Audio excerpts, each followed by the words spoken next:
Hola, soy Isabela, el hombre que se suponía que era mi mentor, el jefe de anestesiología de uno de los hospitales más prestigiosos de Miami. Me arrancó el laringoscopio de las manos en medio de una cirugía y me gritó que no sabía intubar, echándome de su quirófano frente a todo el equipo. Fue la humillación más grande y pública de toda mi vida. ¿Alguna vez te han hecho sentir que no vales absolutamente nada en tu trabajo? ¿Justo en el lugar donde más necesitas demostrar tu capacidad? Antes de que te cuente exactamente cómo sus palabras me rompieron por dentro en ese quirófano, el número 3, déjame un comentario diciéndome desde qué parte del mundo me estás viendo y suscríbete al canal. Créeme, no querrás perderte lo que sucedió apenas 30 segundos después de que esa puerta se cerró a mi espalda, porque a veces la vida tiene una forma muy irónica de poner a cada quien en su lugar. Trabajar bajo la supervisión del doctor Ricardo Morales era como caminar sobre un campo minado todos los días. Él era el jefe de anestesiología, una eminencia en su campo, y se aseguraba de que todos lo supieran. Su arrogancia era casi tan famosa como sus habilidades médicas. Siempre impecablemente vestido, con ese reloj carísimo en su muñeca que parecía ser más un trofeo que un instrumento para medir el tiempo. Para él, ese reloj de oro era un símbolo de su estatus, un recordatorio constante de la distancia que nos separaba. Yo era solo una residente de último año, una mujer en un mundo dominado por hombres con egos tan grandes como sus salarios, y él nunca perdía la oportunidad de hacérmelo sentir. Desde que empecé mi residencia en ese hospital, luchaba con una voz en mi cabeza que me decía que no pertenecía allí, que era un fraude a punto de ser descubierto. El famoso síndrome del impostor. El doctor Morales parecía escuchar esa misma voz y se había convertido en su eco externo. Cada pregunta que yo hacía era ingenua, cada sugerencia era imprudente, cada procedimiento que realizaba era vigilado con una mirada crítica que me taladraba la espalda. Sus humillaciones no eran siempre explosivas. La mayoría de las veces eran pequeños cortes, comentarios sarcásticos lanzados al aire en medio de una cirugía, o simplemente ignorarme por completo cuando le hablaba, como si mis palabras fueran ruido de fondo. Recuerdo una vez, hace unos meses, durante una colecistectomía. Todo iba perfecto. El paciente estaba estable, y yo había manejado la inducción sin ningún problema. Me sentí competente, por un momento. Entonces, el doctor Morales se acercó, miró los monitores y dijo en voz lo suficientemente alta para que todos escucharan. Hasta un reloj descompuesto da la hora correcta 2 veces al día. ¿No es así, doctora Isabela? El cirujano sonrió incómodamente. Las enfermeras bajaron la mirada, y yo sentí cómo el calor subía por mi cuello. Me redujo a un golpe de suerte, a una casualidad. Ese era su método. Minar mi confianza de a poco. Asegurarse de que nunca me sintiera segura de mis propias capacidades. Hubo momentos en los que intenté rebelarme, no con palabras, sino con trabajo. Me preparaba el doble para cada cirugía. Estudiaba los casos hasta la madrugada. Anticipaba cada posible complicación. Una tarde, en una cirugía de emergencia, logré realizar una intubación difícil en un paciente con una vía aérea complicada antes de que él siquiera pudiera intervenir. Por un segundo, vi un destello de sorpresa en sus ojos, un silencio que se sintió como una victoria, pero duró poco. Al terminar, en lugar de reconocer mi habilidad, me dijo fríamente frente a una enfermera: tuvo suerte de que el paciente no se desaturara con su lentitud. Cada pequeño triunfo que yo lograba, él lo convertía en cenizas con una sola frase. El ambiente en el quirófano cambiaba drásticamente cuando él entraba. La tensión se podía cortar con un bisturí. El resto del personal, desde los cirujanos hasta los técnicos, adoptaba una actitud de sumisión. Nadie lo contradecía. Nadie se atrevía a defender a la residente de turno. Se convertían en testigos silenciosos, cómplices pasivos de mi humillación diaria. Yo me sentía completamente sola, atrapada en una vitrina donde todos podían ver cómo mi espíritu profesional era desmantelado pieza por pieza, día tras día. La soledad en una sala llena de gente es, quizás, una de las peores formas de aislamiento que existen. Ese día en particular, la tensión era aún mayor. Se trataba de una cirugía de columna vertebral muy compleja. Un procedimiento largo y delicado que requería una coordinación perfecta de todo el equipo. Desde la ronda de la mañana, el doctor Morales había estado insoportable. Cuestionó mi plan anestésico frente a los cirujanos y me hizo sentir como una estudiante de primer año. Mientras me lavaba las manos para entrar al quirófano, me miré al espejo y vi el miedo en mis propios ojos. Tomé una respiración profunda y me dije a mí misma que podía hacerlo, que solo tenía que sobrevivir las próximas 8 horas. Entré al quirófano NO3. El paciente ya estaba en la mesa, y el equipo se movía con una eficiencia silenciosa y ensayada. Yo comencé a preparar todo para la inducción, sintiendo la mirada pesada del doctor Morales sobre cada uno de mis movimientos. Él estaba de pie junto a la cabecera de la mesa, con los brazos cruzados, observando. No decía nada, pero su silencio era más intimidante que cualquier grito. El aire estaba cargado, denso con su desaprobación anticipada. Yo sabía que estaba esperando el más mínimo error, el más pequeño titubeo, para lanzarse sobre mí. Y, lamentablemente, no tuvo que esperar mucho. Comencé el proceso de inducción, mi corazón latiendo contra mis costillas como un pájaro atrapado. Cada paso, desde administrar el propofol hasta el relajante muscular, lo realicé con una precisión robótica, recitando los protocolos en mi cabeza. Mi cuerpo sabía qué hacer, pero mi mente estaba en un estado de alerta máxima, anticipando el ataque. Cuando llegó el momento de la intubación, tomé el laringoscopio. Su peso se sentía extrañamente ajeno en mis manos sudorosas. Me incliné sobre el paciente, abrí su boca y deslicé la hoja de metal con cuidado. Era el momento de la verdad, el acto que definía nuestra especialidad, y yo sentía que estaba a punto de ser juzgada no por un jurado de mis pares, sino por un verdugo. El primer intento fue difícil. La anatomía del paciente era más complicada de lo que los estudios previos sugerían. No podía obtener una vista clara de las cuerdas vocales. Es algo que pasa, una situación para la que estamos entrenados. Pero en ese silencio cargado, mi dificultad se sintió como un fracaso monumental. Fue entonces cuando escuché su voz, un susurro venenoso que cortó el aire. ¿Necesita ayuda para encontrar el camino, Dra, Isabela? Parece perdida. No era una oferta de ayuda, era una burla. Sentí cómo las miradas del resto del equipo se clavaban en mí. Traté de reposicionar la cabeza del paciente, de ajustar mi ángulo, pero mis manos habían comenzado a temblar ligeramente. La confianza que había intentado construir se desmoronaba. El monitor de saturación de oxígeno emitió un pitido, señalando un ligero descenso. Nada alarmante todavía, completamente normal durante un procedimiento como este. Pero para el doctor Morales fue la señal que esperaba. El sonido del monitor se convirtió en la banda sonora de mi humillación. Está desaturando al paciente. ¿Piensa hacer algo o solo va a mirar?, espetó, su voz subiendo de volumen. El pánico comenzó a apoderarse de mí. Era como si mis manos y mi cerebro se hubieran desconectado. Sabía teóricamente todos los pasos a seguir, todas las maniobras de rescate, pero su presencia paralizante me impedía pensar con claridad. Me sentía expuesta, incompetente, exactamente como él siempre había querido que me sintiera. Se acercó a mí, invadiendo mi espacio personal hasta que pude oler su costosa y abrumadora colonia. Su sombra cayó sobre mí y sobre el paciente. «Ya he tenido suficiente de su ineptitud», dijo en voz baja, pero con una furia contenida que era más aterradora que un grito.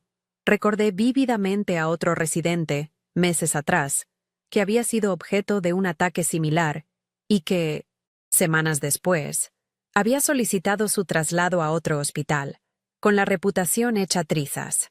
En ese instante, comprendí que no solo estaba en juego mi orgullo, sino mi carrera. Una mancha como esta en mi expediente, especialmente en el último año, sería casi imposible de borrar. La reputación en un hospital tan competitivo como este lo era todo, y él estaba a punto de destruir la mía. En un último y desesperado intento por redimirme, cambié la hoja del laringoscopio por una diferente, una técnica alternativa para vías aéreas difíciles. Por un segundo fugaz, funcionó. Tuve una visión clara. Las cuerdas vocales estaban justo ahí. Era mi oportunidad, pero en el preciso instante en que me disponía a avanzar el tubo endotraqueal, mi mano vaciló. Fue un temblor casi imperceptible, producto de la adrenalina y la presión, pero él lo vio. Para él, esa mínima duda fue la confirmación final de mi supuesta incompetencia. Fue la chispa que encendió la explosión.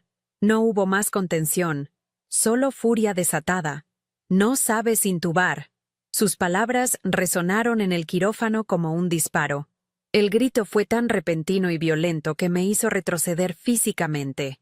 Antes de que pudiera procesar lo que sucedía, su mano se abalanzó sobre la mía y me arrancó el laringoscopio con una fuerza brutal. El frío del metal abandonando mi palma fue un shock. Lo arrojó sobre la bandeja de instrumentos con un estruendo metálico que pareció hacer eco en el silencio sepulcral que se había instalado. «Una residente como tú no debería estar en mi quirófano», continuó gritando, su rostro enrojecido por la ira. La humillación fue total, pública y devastadora. Me sentí despojada de mi profesionalismo, de mi dignidad, de todo. Una ola de calor me subió por el cuello hasta la cara. Sentí las lágrimas ardiendo detrás de mis ojos, pero me negué a dejar que cayeran. No le daría esa satisfacción. Levanté la vista y busqué una mirada de apoyo, una señal de solidaridad en la sala, pero no encontré nada. El cirujano principal estaba concentrado en sus instrumentos. Las enfermeras miraban fijamente los monitores. El técnico de anestesia revisaba sus equipos. Nadie, absolutamente nadie, me miró. Eran testigos silenciosos, cómplices de mi ejecución profesional por su inacción. Su silencio era una condena en sí misma, confirmando mi aislamiento. En ese momento, entendí que en esa sala, bajo el reinado del Dr. Ras Morales, la supervivencia dependía de volverse invisible. Fuera de aquí. La orden fue la estocada final. No había espacio para la discusión ni para la defensa. Era una expulsión. Me di la vuelta, sintiendo como si mis piernas fueran de plomo, y caminé hacia la puerta. Cada paso se sentía como una eternidad, consciente de todas las miradas que ahora sí sentía en mi espalda. Justo antes de empujar la puerta, mi vista se posó en su muñeca. Allí estaba su reloj de oro, brillante y ostentoso bajo las luces quirúrgicas. Ese reloj, que siempre me había parecido un símbolo de su arrogancia, ahora se sentía como un cronómetro que marcaba el final de mi carrera. Era un recordatorio tangible del abismo de poder que nos separaba. La puerta del quirófano N.O3 se cerró detrás de mí con un suave silbido, encerrando mi vergüenza y dejándome en el silencio del pasillo. Me apoyé contra la pared fría, tratando de recuperar el aliento. El contraste entre la tensión asfixiante de la sala y la calma del pasillo era abrumador. Podía escuchar los sonidos amortiguados del otro lado, imaginándolo a él tomando el control, intubando al paciente con facilidad y probablemente haciendo algún comentario sarcástico sobre mi incompetencia para cimentar su victoria. La injusticia de la situación era tan amarga que casi podía saborearla. Un gusto metálico a fracaso y rabia en mi boca. Cerré los ojos, pero la escena se repetía en mi mente en un bucle tortuoso. El metal del laringoscopio siendo arrancado de mi mano, su rostro deformado por la ira, las miradas esquivas de mis colegas. Esto no se trataba de un solo error. Era la culminación de meses de acoso psicológico. Un plan deliberado para despojarme de mi confianza. Mi futuro profesional, por el que había sacrificado tanto, parecía haberse desvanecido en esos 30 segundos de furia. ¿Quién en este hospital volvería a confiar en mí para un procedimiento? Él no solo me había humillado, me había marcado profesionalmente de una manera que podría ser irreparable. Mis manos, ahora libres de la presión de actuar, temblaban sin control. Las apreté contra la pared, intentando anclarlas, intentando anclarme a mí misma. La vergüenza inicial estaba dando paso a una furia fría y profunda, una rabia contra él, por su crueldad, contra los demás, por su cobardía, y contra mí, por haberme derrumbado. La idea de tener que terminar mi turno, de caminar por esos pasillos y enfrentar las miradas de lástima o desprecio, era insoportable. Quería correr, esconderme, desaparecer. Me doblé ligeramente, apoyando mi frente contra la pared, luchando por cada bocanada de aire mientras el peso de esa puerta cerrada me aplastaba el espíritu. Apenas unos segundos después de que la puerta se cerrara, el mundo pareció detenerse. Me quedé allí, en el pasillo estéril y silencioso, con la espalda pegada a la pared fría. El zumbido de las luces fluorescentes sobre mi cabeza era el único sonido, un ruido monótono que parecía burlarse del caos que sentía por dentro. Mis manos, que minutos antes sostenían una vida en sus palmas, ahora temblaban incontrolablemente a mis costados. No era un temblor de miedo, sino de pura y absoluta humillación. Cada fibra de mi ser gritaba, pero de mi boca no salía ningún sonido. Solo podía revivir la imagen de su mano arrancándome el laringoscopio, el desprecio en sus ojos, el silencio cómplice de todos los demás. Mi mente corría a 1000 por hora, un torbellino de pensamientos destructivos. ¿Era esto el final? ¿Había llegado al final de mi carrera antes de que realmente comenzara? Las palabras del doctor Morales resonaban en mi cabeza. No sabes intubar. Cada sílaba era un martillazo a mi confianza, ya de por sí frágil. Me había despojado de mi autoridad, de mi conocimiento, de mi valor como médica, y lo había hecho frente a todos. La vergüenza era una capa espesa y pesada que me asfixiaba. No pensaba en venganza ni en justicia. En ese momento, mi único objetivo era encontrar una manera de sobrevivir las próximas horas, de caminar por esos pasillos sin desmoronarme por completo. Escuché el chirrido de unas ruedas de un carrito acercándose y me enderecé instintivamente, tratando de componer mi rostro en una máscara de neutralidad. No quería la lástima de nadie. No quería que me vieran así, rota. Una enfermera pasó a mi lado, empujando un carro de medicamentos, y me dedicó una mirada rápida y curiosa antes de seguir su camino. Me sentí como una exhibición en un museo de fracasos. Cada persona que pasaba parecía saber exactamente lo que había ocurrido en el quirófano N.3. Me imaginaba los susurros en la estación de enfermería, los comentarios entre los otros residentes. Mi humillación ya no era mía, era un chisme que se esparcía por los pasillos del hospital. Fue entonces cuando vi a Elena. Era una de las enfermeras quirúrgicas más veteranas del hospital. Una mujer de unos 50 y tantos años que había visto más de lo que la mayoría de los cirujanos verían en toda su vida. Salió de una sala de suministros, y nuestros ojos se encontraron a través del pasillo. Su mirada no contenía lástima, ni curiosidad. Contenía algo que no había visto en toda la mañana. Comprensión. Caminó lentamente hacia mí, sus zapatos de goma apenas haciendo ruido sobre el linóleo pulido. Por un instante, el pánico me invadió. Pensé que venía a decirme algo, a darme un sermón, a confirmar mi ineptitud. Me preparé para el golpe. Elena se detuvo a un par de pies de mí. No dijo mi nombre. No me preguntó si estaba bien. Simplemente me miró directamente a los ojos, con una intensidad que me ancló al presente. Luego, en un susurro que apenas rompió el silencio del pasillo, pero que para mí sonó como un trueno, dijo: «Es un imbécil». Solo esas 3 palabras. No añadió nada más. Después, me dio una leve inclinación de cabeza, un gesto casi imperceptible de solidaridad, y siguió su camino como si nada hubiera pasado. Pero para mí, todo había cambiado. Esas palabras fueron un salvavidas lanzado a una persona que se ahogaba. No borraban la humillación, pero la recontextualizaban. No era yo, era él. La rabia, que antes se dirigía hacia adentro, ahora tenía un objetivo claro. La vergüenza comenzó a transformarse en una indignación helada. Elena tenía razón. Él era un imbécil. Un bully con un título y un reloj caro. Su crueldad no era un reflejo de mi competencia, sino de su propia inseguridad y su necesidad de ejercer poder. La imagen de su rostro enrojecido por la ira ya no me parecía la de un dios de la medicina, sino la de un hombre pequeño y patético. El temblor de mis manos comenzó a ceder, reemplazado por una determinación fría. No iba a dejar que un hombre como él definiera mi carrera. No iba a dejar que me destruyera. Mientras procesaba este cambio de perspectiva, un movimiento al final del pasillo captó mi atención.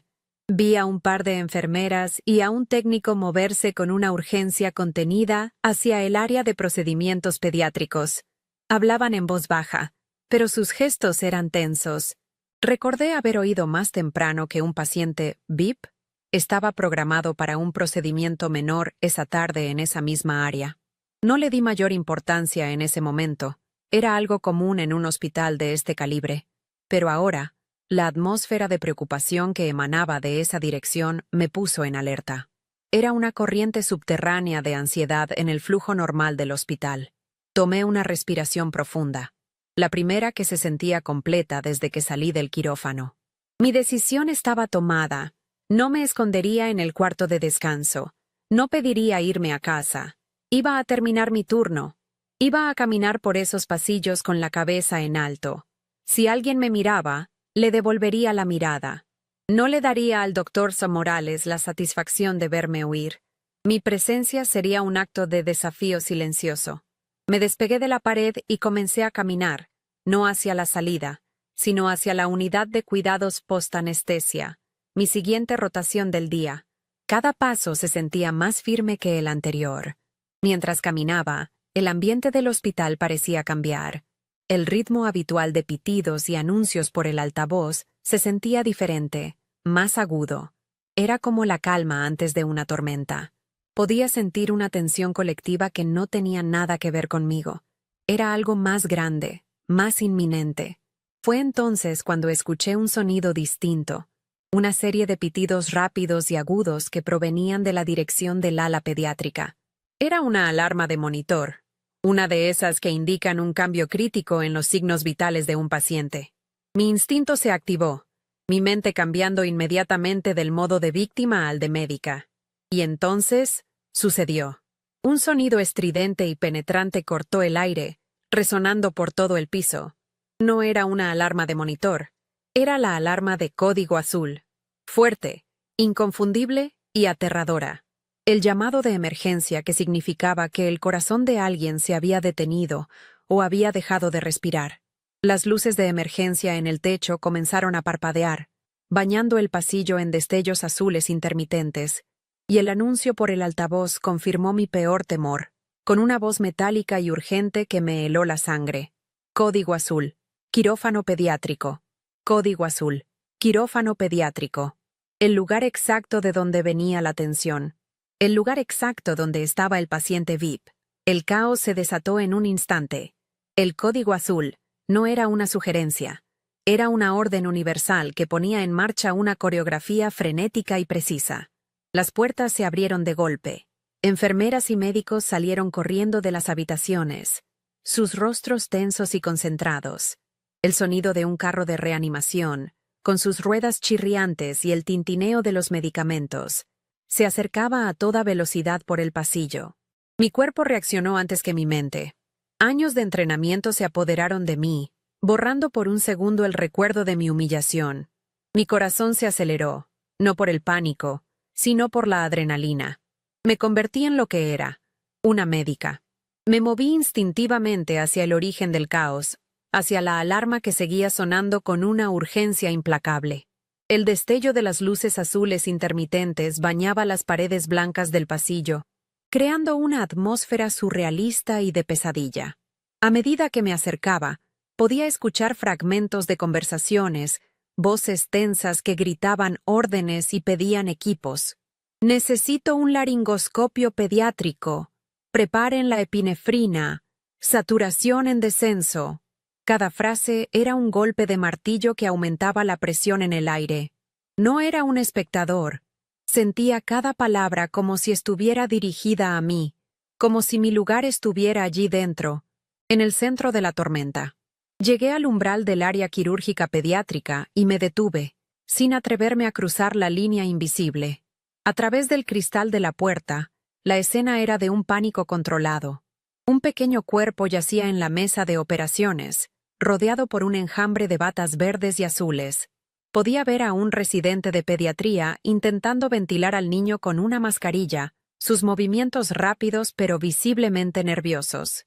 Otro médico intentaba asegurar una vía intravenosa en un brazo diminuto.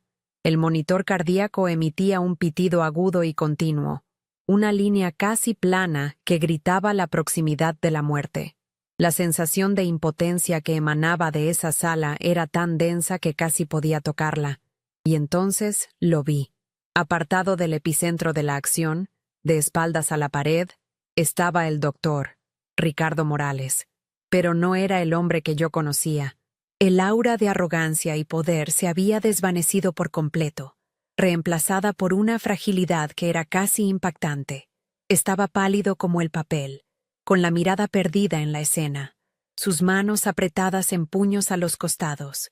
Su cuerpo estaba completamente rígido, paralizado por un terror puro y absoluto.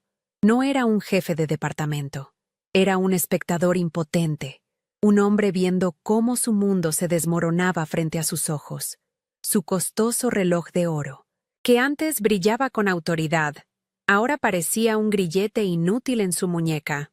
Una de las enfermeras, al verlo allí, se acercó a él y le dijo algo en voz baja, con una urgencia desesperada en su tono. Aunque no pude oír sus palabras, vi cómo la cabeza del doctor Morales se sacudía en una negación casi imperceptible. Fue entonces cuando otra enfermera salió corriendo de la sala, casi chocando conmigo. Su rostro estaba bañado en sudor. «No podemos intubarlo. Es una vía aérea difícil», exclamó a nadie en particular. «El doctor Evans está en una cirugía cardíaca. No puede venir». El pánico en su voz confirmó la gravedad de la situación. Estaban perdiendo tiempo. Estaban perdiendo al niño. Mi mirada volvió al doctor Morales. Nuestros ojos se encontraron a través del cristal. En su mirada, vi algo que nunca había esperado ver. Súplica. Un ruego silencioso y desesperado del hombre que, apenas unos minutos antes, me había destrozado. Y en ese instante, en medio del caos y las alarmas, una enfermera que pasaba a mi lado susurró, casi sin aliento, las palabras que lo cambiaron todo. «Es su hijo. Es Mateo». El mundo se detuvo. El niño en esa mesa, el niño cuya vida se escapaba con cada segundo que pasaba, era el hijo del doctor Morales. La ironía era tan cruel, tan abrumadora, que me dejó sin aire. Un torbellino de emociones me golpeó. La ira, la humillación, el deseo de verlo sufrir como él me había hecho sufrir a mí. Podía darme la vuelta y marcharme. Podía dejarlo ahogarse en su propia arrogancia, enfrentando las consecuencias de su tiranía en el momento más vulnerable de su vida. Nadie me lo reprocharía. Pero entonces, la imagen del pequeño cuerpo en la mesa de operaciones se superpuso a la de su padre. El código de ética que había jurado, el deber que era la base de mi existencia, se elevó por encima de mi dolor personal. Las palabras de Elena resonaron en mi mente. «Es un imbécil». Sí, lo era. Pero su hijo no tenía la culpa. La decisión se formó en mi mente con una claridad cristalina. El temblor de mis manos, que había sido un recordatorio constante de mi humillación, desapareció. Se transformó en una quietud absoluta, una firmeza que nacía no de la confianza, sino de la necesidad. Ya no era Isabela, la residente humillada. Era la doctorira, Isabela, la anestesióloga. La única persona en ese pasillo que no estaba ocupada, que no estaba paralizada por el pánico y que tenía la habilidad específica que se necesitaba para salvar esa vida. Mi propósito se volvió tan afilado como la punta de un bisturí. Comencé a caminar. Cada paso era deliberado, resonando en el suelo de linóleo con una autoridad que no sabía que poseía. El ruido del código azul, las voces de pánico, todo se desvaneció en un segundo plano. Mi mundo se redujo a la puerta de ese quirófano pediátrico y al hombre que estaba de pie junto a ella, roto. Pasé junto a las enfermeras que corrían, indiferente a sus miradas de sorpresa. Mi destino era esa sala, y nada ni nadie iba a interponerse en mi camino. Sentí cómo la adrenalina se convertía en un enfoque helado, mis pensamientos ordenándose, repasando el algoritmo de una intubación pediátrica difícil. Me detuve directamente frente a él. Estábamos a menos de 1 metro de distancia, lo suficientemente cerca como para ver el terror puro y animal en sus ojos dilatados. El gran doctor Morales, el dios del quirófano, estaba completamente deshecho. Levantó la vista hacia mí, y en su expresión había una mezcla de shock, vergüenza y una desesperación tan profunda que era casi palpable.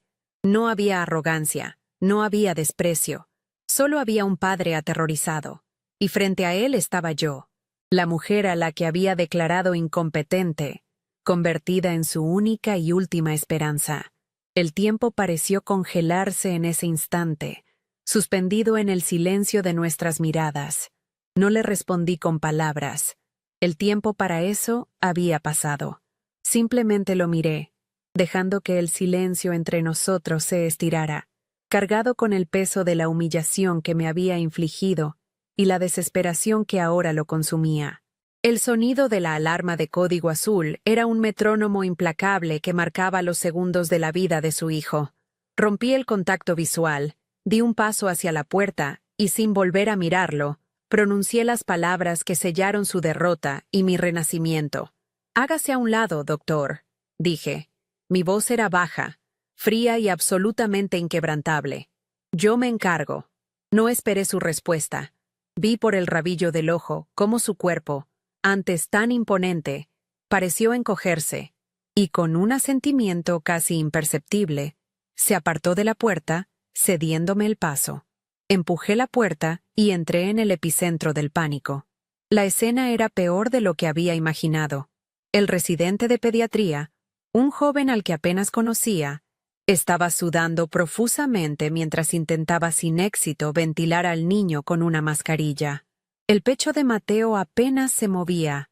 Las enfermeras corrían de un lado a otro, abriendo cajones, buscando equipos, sus voces teñidas de una creciente histeria.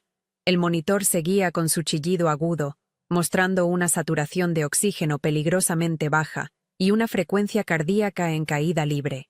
En medio de ese caos, yo sentí una calma extraña y profunda. La adrenalina había quemado todo mi miedo, dejando solo un enfoque puro y cristalino. Era como si el mundo se moviera en cámara lenta y yo fuera la única que podía ver el camino a seguir. «¡Alto!». Mi voz cortó el aire como un látigo. Todos se congelaron y se giraron para mirarme, sus rostros una mezcla de sorpresa y confusión. «¿Quién está a cargo aquí?». El residente de pediatría tartamudeó.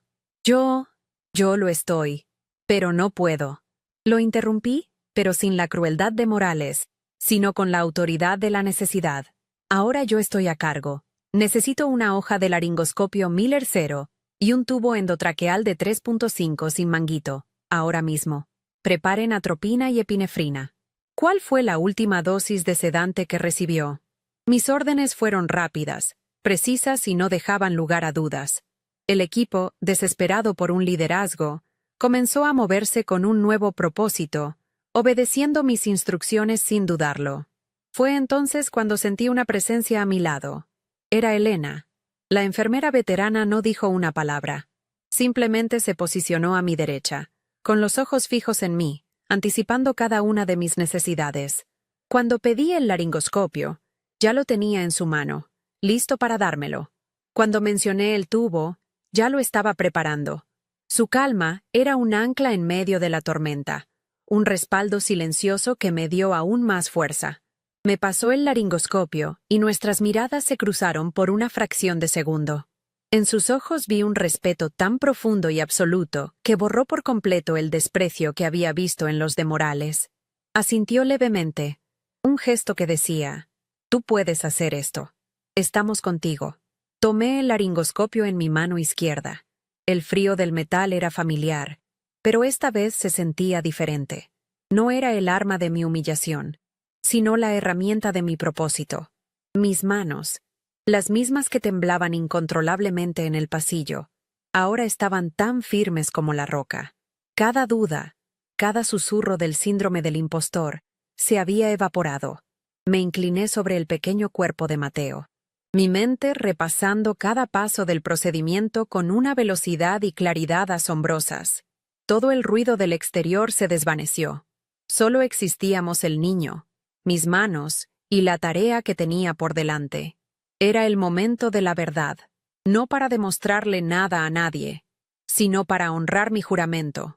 La intubación era, en efecto, extremadamente difícil. La vía aérea de Mateo estaba edematizada y la anatomía era complicada. Comprendí de inmediato por qué el residente había fallado. Pero el pánico no me alcanzó. Con una paciencia que no sabía que poseía, manipulé suavemente la hoja, usando una técnica avanzada para levantar la epiglotis.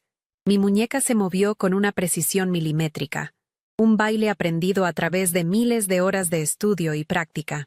Era un conocimiento que residía en mis músculos, en mi instinto. Recordé un artículo que había leído hacía meses sobre vías aéreas pediátricas comprometidas y apliqué una de sus maniobras menos comunes. El tiempo pareció detenerse mientras buscaba ese punto de vista perfecto, la puerta de entrada a la vida. Desde el umbral, apenas visible a través del cristal de la puerta, la figura de Ricardo Morales era una estatua de agonía. No podía escuchar lo que pasaba, solo podía ver. Lo imaginé siguiendo cada uno de mis movimientos, su conocimiento experto diciéndole exactamente lo difícil que era la situación. Su mirada, sin duda, se desvió hacia su muñeca, hacia ese reloj de oro brillante, ese símbolo de su poder, de su estatus, de su control sobre el tiempo de todos los demás. Ahora era un recordatorio grotesco de su absoluta impotencia.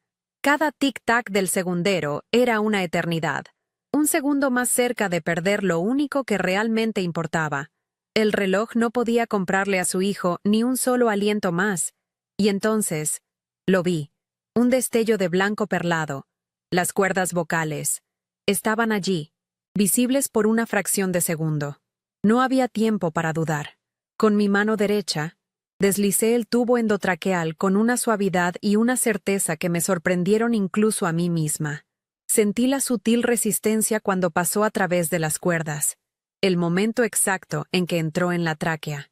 Tubo adentro. Anuncié. Mi voz firme y clara. Elena ya estaba lista con el estetoscopio.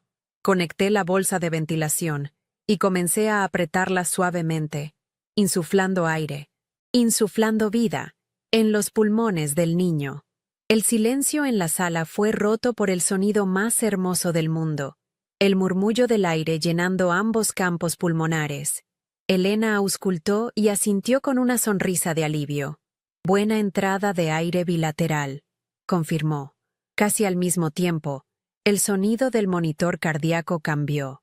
El chillido agudo de la alarma fue reemplazado por un pitido rítmico y constante, cada vez más fuerte.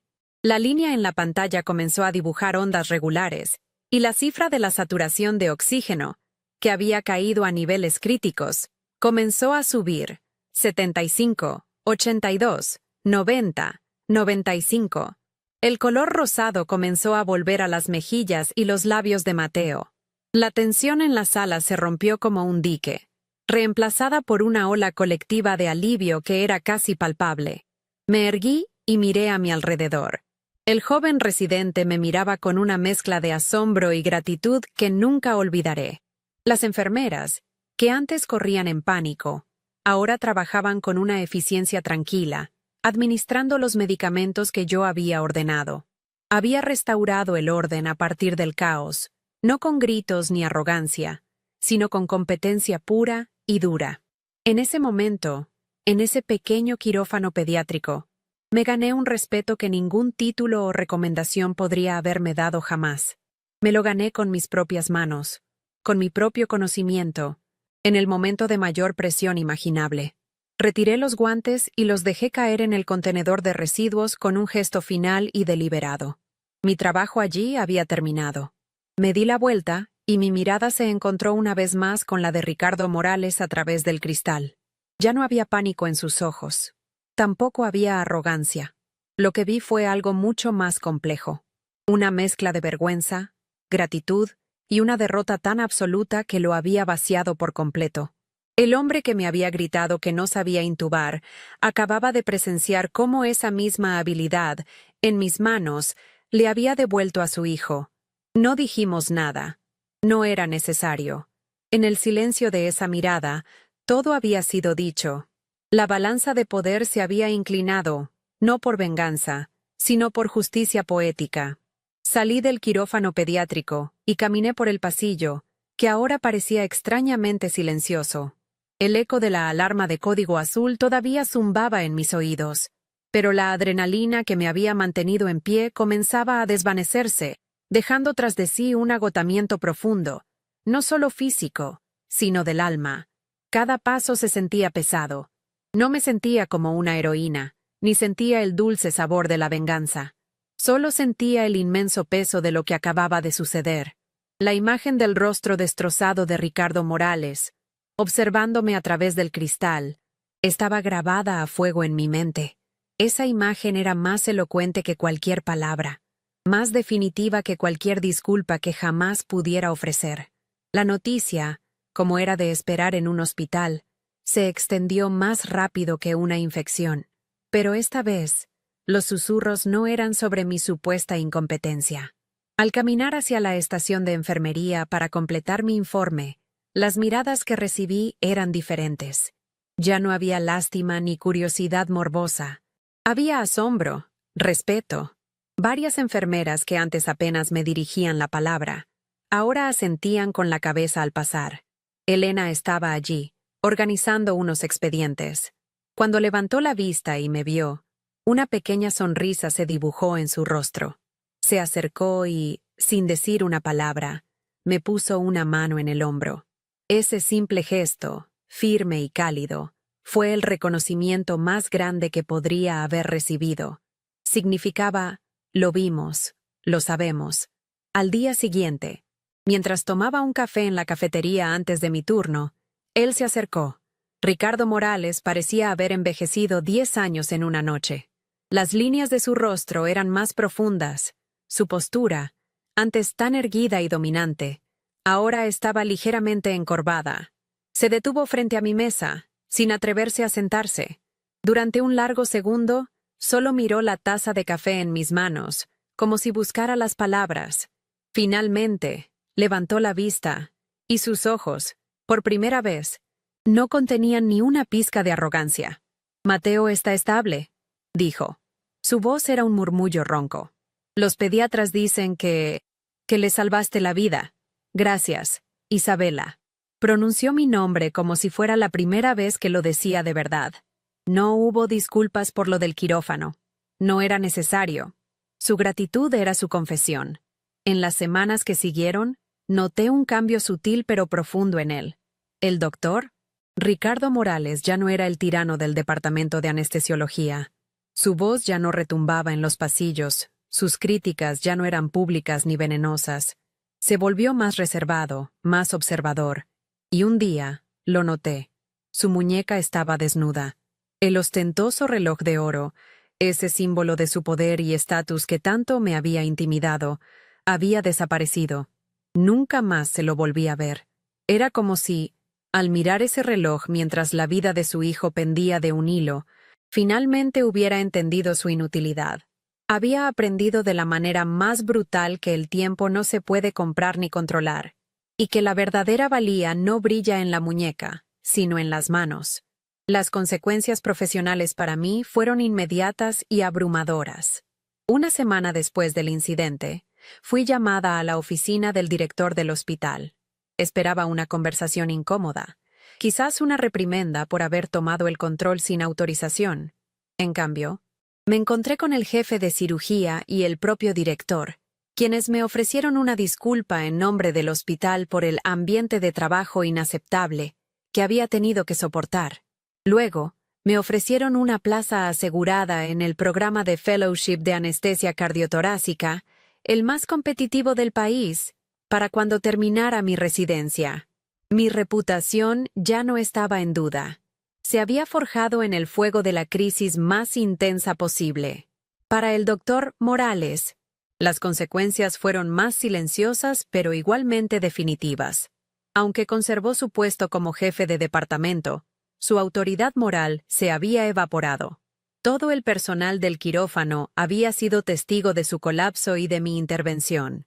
Ya no le temían. Le tenían una especie de lástima mezclada con un respeto a regañadientes por lo que yo había hecho por él.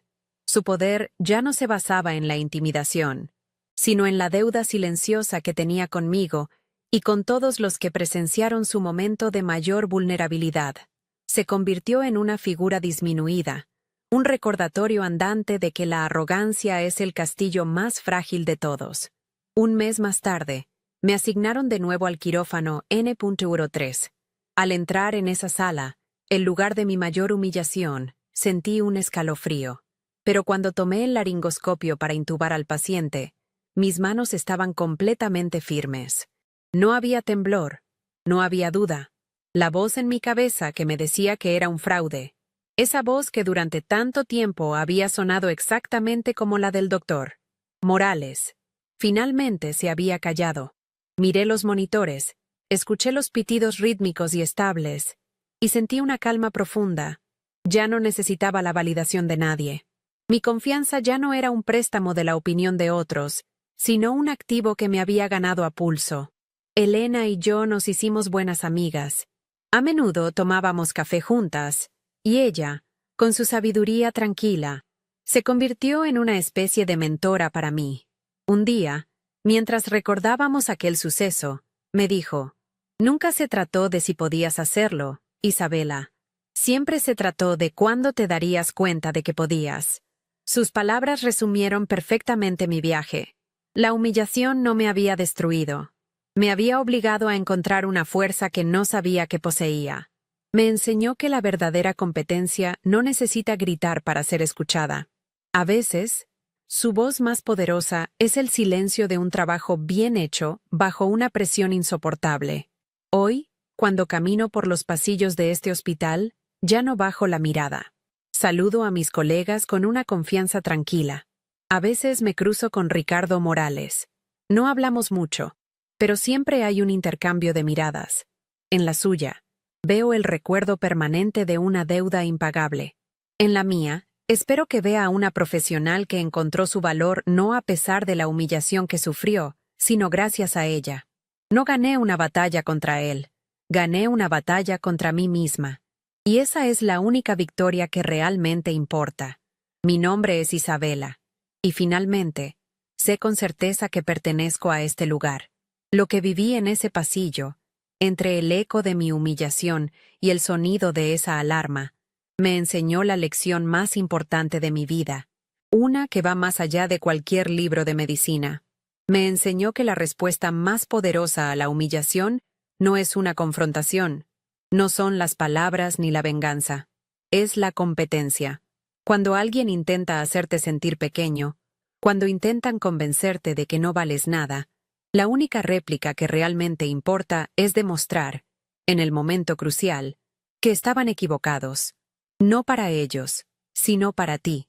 La verdadera victoria no fue ver la arrogancia del doctor Morales desmoronarse. Fue sentir mis propias manos firmes, mi mente clara y mi propósito inquebrantable en medio del caos. Fue redescubrir mi propio valor, no en la ausencia de críticas, sino a pesar de ellas. Aprendí también sobre la naturaleza del poder. El poder del doctor Morales se construía sobre el miedo, el estatus y un reloj de oro que gritaba su importancia. Pero ese tipo de poder es increíblemente frágil. Se quiebra ante la primera crisis real. Mi poder, en cambio, nació de miles de horas de estudio, de sacrificio y de un juramento que hice para servir a los demás. No era un poder ostentoso, sino silencioso y resistente.